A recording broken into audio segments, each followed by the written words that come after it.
Countyfairgrounds and Cool K here. Do I have the original, the only Frank Thurston on the line with me? So they tell me. Hi, Mr. Thurston. So you're a comedic magician, right? Oh, well, I certainly try. Okay, well, how long have you been a comedic magician? Well, I have been, actually next year in 2024, I will be celebrating my 40th year as a full-time professional. I did my first professional gig in June of 1984. Okay. All right, I have to ask you how you got into this. I always ask these entertainers a question. Of course. Well, my story is that when I was a little boy, I had an uncle who was a magician, but not only that, he also owned a magic shop. And ironic, it was right next door to my grandmother's house. And so when I was a little boy, I would go up to my mom and dad and plead to them, please, please take me to Grandma's house. And, of course, they thought that was so sweet, and they would do that.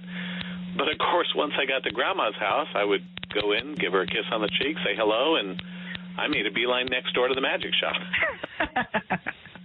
So, Frank, have you ever done anything else for a living? Well, when I was in high school, early on, I had a few odds and ends jobs, but it was my senior year in high school that I started doing, birthday parties and library shows, and that led to schools, and then that led to, believe it or not, to fairs. That's kind of unusual. Most teenagers don't do something like what you just described. That is correct. That is correct. But I was always quite the wanting to be the center of attention of everything, and I loved performing. In high school, I was in the lead in all the drama productions and the drum major of the band, and so I always liked the spotlight. And so magic just kind of happened. I always did it as a hobby, and I thought, you know what? I wonder if anybody would pay me to do this. And sure enough, they did. And then back in 1989, I had a fellow magician friend of mine who was already into fairs. He called me and asked me to. He was overbooked, and he said, "Would you come and fill in a weekend for me at a fair up in Stockton, California, the San Joaquin County Fair?" Wow. Sure, I'll do that. So I went up there and did my weekend.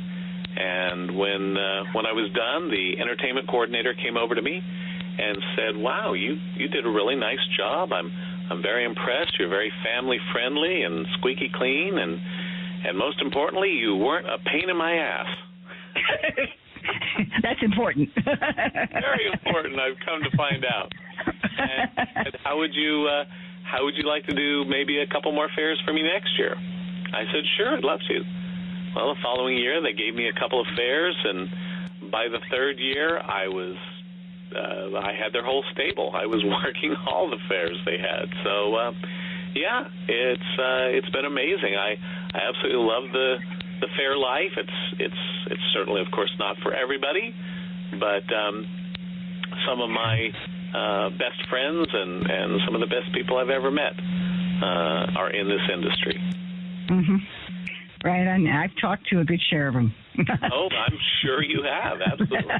Great people. Just great people. I mean, we really are. We always often refer to it as a fair family, but we really, truly are all family. Now, of course, we've got our weird cousins and uncles in the mix, like every family does. So you've never really wanted to do anything else, then, have you?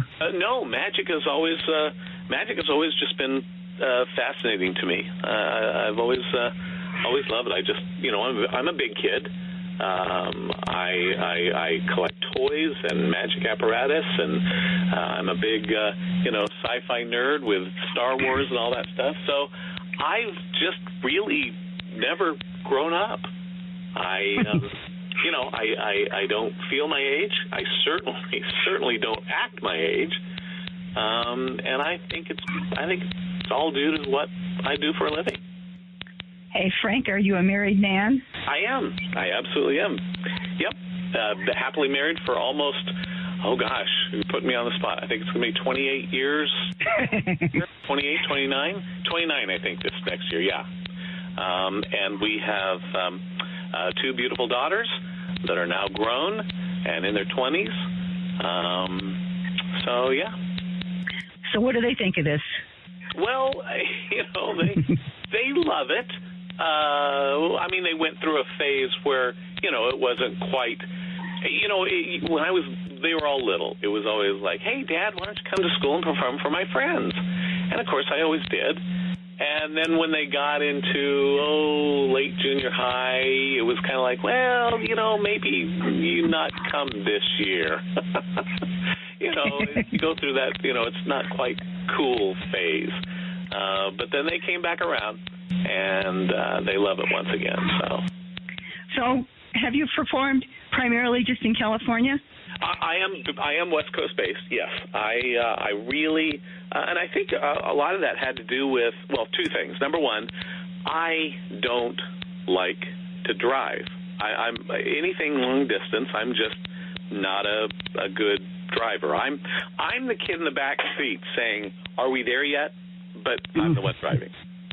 I just I've never liked to drive for long distance. Some people can get in the car and it's just like therapy. But if it's more than 6, 7 hours, I'm no thank you. Not interested. Well, so what states have you performed in? Well, basically California. I've done a couple in Arizona, Nevada. So that's really basically my target area. There's enough fairs, and my routing, I've been very blessed with, sustaining myself through, basically fair seasons from April through October. And there's plenty of fairs that I really don't have to go long distances. I know a lot of my friends do, and that's great for them, but I can't fly. I've got too much equipment. I have to drive, and like I said, I like staying within that time. And the second thing was, when I became a family man, I didn't really want to be that far away to where I couldn't, something happened, I couldn't get back home in just a few hours. So I think that was, of course, very important to me. So does your wife have a career? She does. She's in the medical profession. Yep. Oh. She's a mammographer, and she runs the mammography department at one of the hospitals here in Bakersfield. Okay. All right. So I always have to ask this question too. Oh. You've been doing this for a long time. Yep. You must have had some bad experiences or things you wish rather would have not happened. Can you give me some of those? Because I have a lot of people, they listen to this podcast, and some of them are wannabe magicians. So, yeah. Well, I don't. Fortunately for me, knock on wood, I haven't really had any bad experiences. Some fairs are less than perfect performing conditions than others, but I've been pretty fortunate that I've never really had anything bad happen. I guess just simply because of the type of magic that I do. I mean, I perform a family comedy. That's what I call it, a family comedy magic show, meaning the show is designed to entertain the family as a unit. There's stuff for the kids, but there's also stuff for the adults. It's a really nice mix, and that's a tough thing to do, is to entertain the family as a unit, because it's easy to go off and and just go for the kids and do the silly stuff that the kids only appreciate, and then it's easy to go the adult route and do the things that adults appreciate. But to get that nice mix of the two that's not an easy thing to do, and I've seen lots of entertainers try and not be able to pull it off. And I've just been very fortunate and lucky that I kind of found the perfect recipe, as it were, and that's what fairs want. Fairs want a show that the entire family can watch together. And your stage acts? I'm primarily a small stage. I don't do the big, huge stage illusions, the cutting in half, and all that stuff. But usually in children's areas where they have a stage or grouping, that's where they normally put me. Okay, so do you do strolling magic? I do. In fact, there are a couple of fairs that simply that's exactly what they have me do is strolling. It's not my favorite type of entertainment that I do, simply because I just feel that the fairs themselves get a bigger bang for their buck with a stage show. I seem to just be able to entertain more people, during a set on a stage performance than I would, generally strolling. So it's just, personal preference, but, I will do whatever the fair wants. If the fair says go over to next to the pig barn and set up, I'm going to go next to the pig barn and set up, because hey, pigs are nice. Pigs are nice critters. Wonderful, but yes. I'm just saying, you got to adapt. That's the key, is to be adaptable, and I think that's probably one of the biggest things that I wish I would have known earlier in my career is just how adaptable you have to be. You have to be flexible with a fair, because like I said, it's not always ideal, and you got to make it work. So how long is usually one of your stage shows? What do you aim for? I usually do about a 20 to 25 minute show, and the standard in my area anyway, or my circle, is usually 3 sets per day. And but that gives a nice mix, because I know when people come to a fair, I'm just one of the appetizers. I am not the star of the fair, and I know that. And I'm lucky that people come to see me, and spend 20 minutes, because you've got so much competition at a fair that to try to keep people more than, 25 minutes, 30 minutes maybe, that's tough. It's tough to do. There's just so much going on. So it's a nice time to ask people to, take time out of the day of the fair and sit down and watch the show, and then I can release them on their merry little way. So how did you get to be part of the Hollywood Magic Castle? Oh, my goodness. Well, that, of course, is, I think, pretty much every magician aspires to perform there at least sometime during their career. And I was always the same way. In fact, to be a member of the Magic Castle, you are subject to audition. And, they have 2 different types of memberships. They have a regular magician membership, which is audition. And then they have what they call an associate membership, which is basically people who are just fans of magic. You can actually become an associate member. Now, the perks are much better if you're a regular magician, because you can perform there, passing the audition.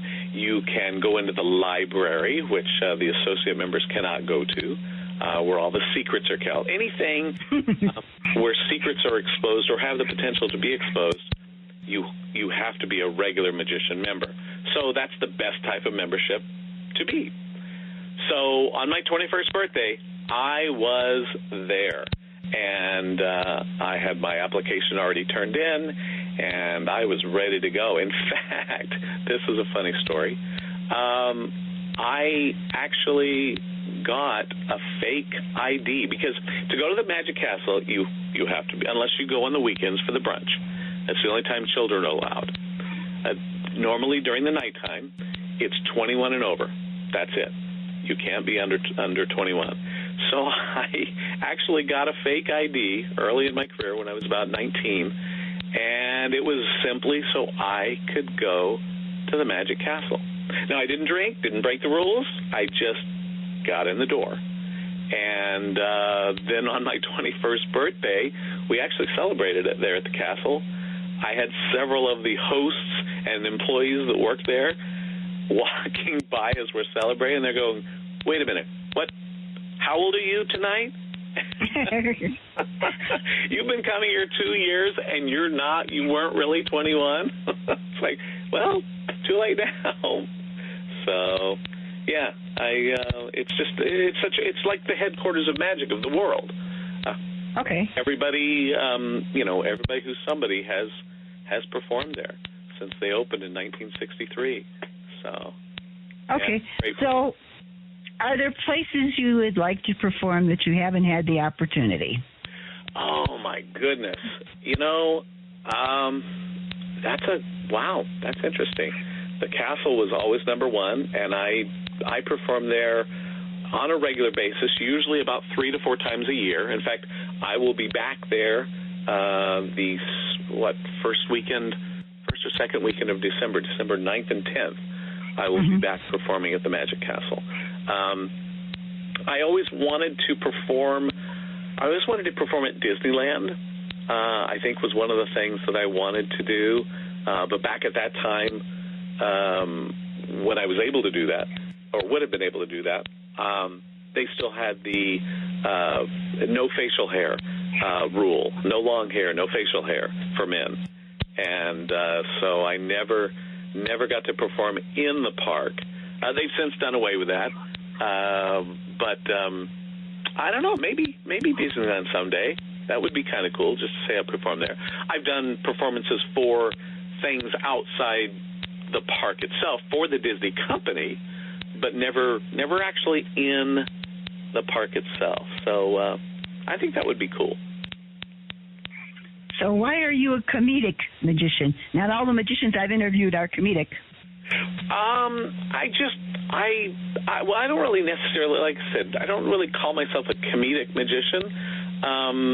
I'm just more of a family entertainer, because in my show, my most important rule in my program is people have to have a good time. Magic is always secondary. Not to say that the magic's not good, but entertainment is number one. Yes, I do want to fool them, but most importantly, I want people to walk away from my show not going, wow, how did he do that? I would rather them say, wow, that was fun. I had a great time.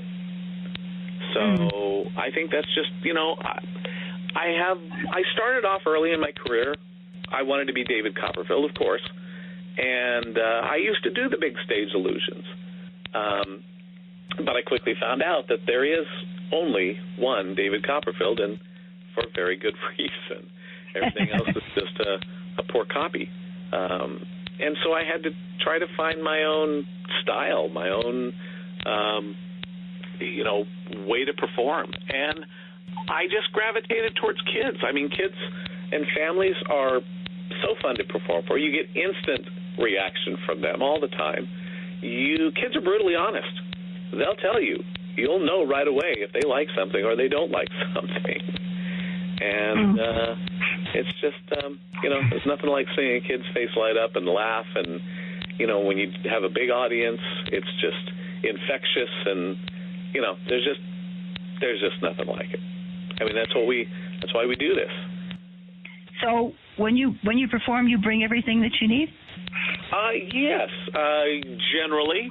A lot of times, I mean, I have my own sound and tables and equipment. And in fact, I have a wagon that doubles as a stage prop that allows me to bring all of my equipment to and from if I'm, going from stage to stage. But generally, my sound system will tie into whatever house system the fair already has in place. And then I'll just feed through, like I said, feed through the house. So yeah, I generally have most what I need. Okay, so it was the San Joaquin Fair that you started at. Have you been back?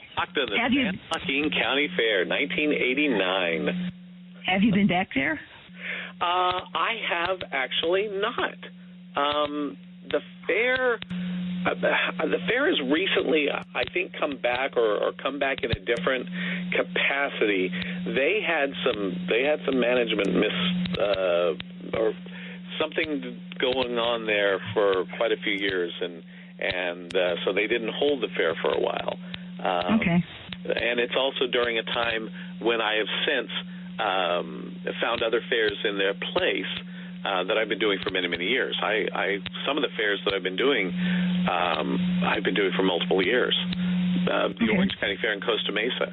I just celebrated my 30th year performing there. Oh, wow. And that's a month-long fair. So, I'm very lucky. Most of the fairs I do year after year after year. Every now and then I'll get a new fair. Yeah, it's just, I guess I'm doing the right thing because they keep asking me to come back. So do you do your own booking? I generally do, meaning I don't actually have an agent. I have gone through several different agencies because, maybe they're contracted to do the booking for the fairs. But yes, actually, on a whole, I really have always done my own booking. Okay. Okay. Well, I've thoroughly enjoyed talking to you, and I'm sure that listeners. Thank you. I've thoroughly enjoyed talking to you.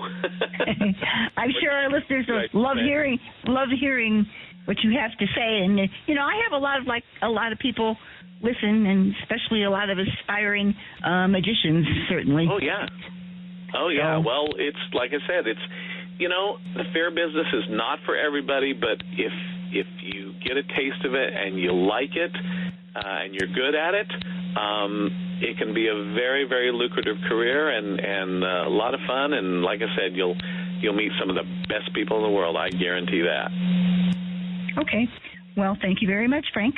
Well, it's been my utmost pleasure. Thank you so much. Have a nice day. You too. Bye-bye now. Bye.